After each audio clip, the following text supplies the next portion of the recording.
क्या आज भारत में इंसान की जान सिर्फ एक फाइल बन के रह गई है? क्या एक सरकारी अस्पताल में इलाज कराने जाना भरोसे का नहीं बल्कि किस्मत का खेल बनता जा रहा है? और अगर किसी मां की मौत इसलिए हो जाए क्योंकि उसे लगाया गया इंजेक्शन जो है वो मानकों पर खरा नहीं उतरता, तो क्या सिर्फ कुछ सस्पेंशन और जांच जो है वो इंसाफ कहलाएंगे? नमस्कार, आप देख रहे हैं न्यूज फीड। मेरा नाम शिवम यादव है और आज हम जिस खबर की बात करने जा रहे हैं उस पर शायद ही उतनी चर्चा हुई हो जितनी होनी चाहिए थी, क्योंकि ये किसी चुनाव की खबर नहीं है और ना ही किसी धर्म की है, ना ही किसी नेता की है।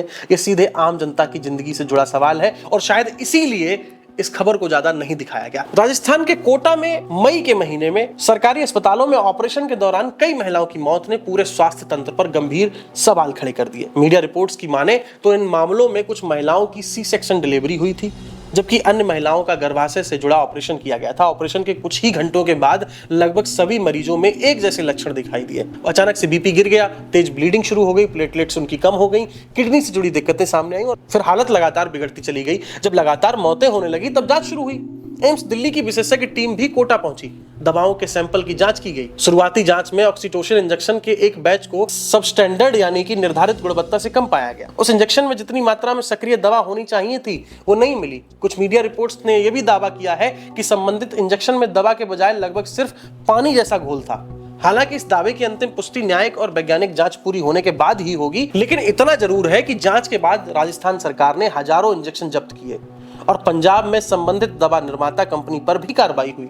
रिपोर्ट्स के अनुसार उस कंपनी का मैन्युफैक्चरिंग लाइसेंस जो है वो रद्द कर दिया गया। उत्पादों को वापस मंगाने, नष्ट करने के लिए भी आदेश दिए। लेकिन सवाल यहाँ खत्म नहीं होता। सबसे बड़ा सवाल यह है कि अगर दवा की गुणवत्ता में इतनी गड़बड़ी थी तो वो अस्पताल तक पहुंची कैसे? किसने उसे खरीदने की मंजूरी दी और किसने उसकी गुणवत्ता जांची? और अगर शुरुआती मौत के तुरंत बाद कार्रवाई होती तो क्या बाकी की जानें बचाई जा सकती थी? सरकार ने कई डॉक्टरों, नर्सिंग स्टाफ और अधिकारियों पर कार्रवाई की। कुछ को सस्पेंड भी किया गया, कुछ को सेवा से हटा दिया गया, कुछ को नोटिस जारी किए।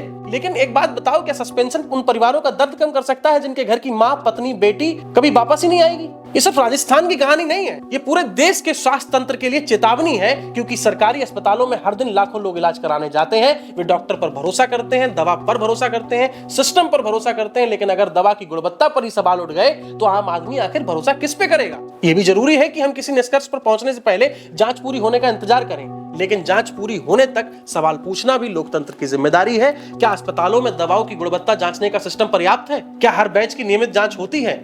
क्या दोषियों पर सिर्फ विभागीय कार्रवाई होगी या आपराधिक मुकदमा भी चलेगा? अब सबसे बड़ा सवाल यहाँ पे यह है कि क्या भविष्य में ऐसी घटनाएं दोबारा ना हो, इसके लिए कोई ठोस कदम या ठोस व्यवस्था बनेगी?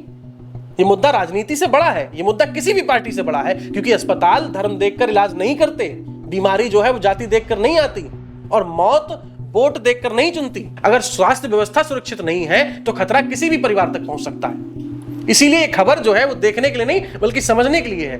भाई सवाल पूछिए, पारदर्शिता की मांग कीजिए और यह जरूर जानिए कि इलाज के नाम पर किसी भी मरीज की जान, किसी भी लापरवाही की कीमत नहीं बननी चाहिए। फिलहाल के लिए इतना ही। आप देख रहे थे न्यूज फीड और मैं शिवम यादव हूं आपके साथ। आप इस मामले पर क्या सोचते हैं? अपनी राय कमेंट करके जरूर बताइए।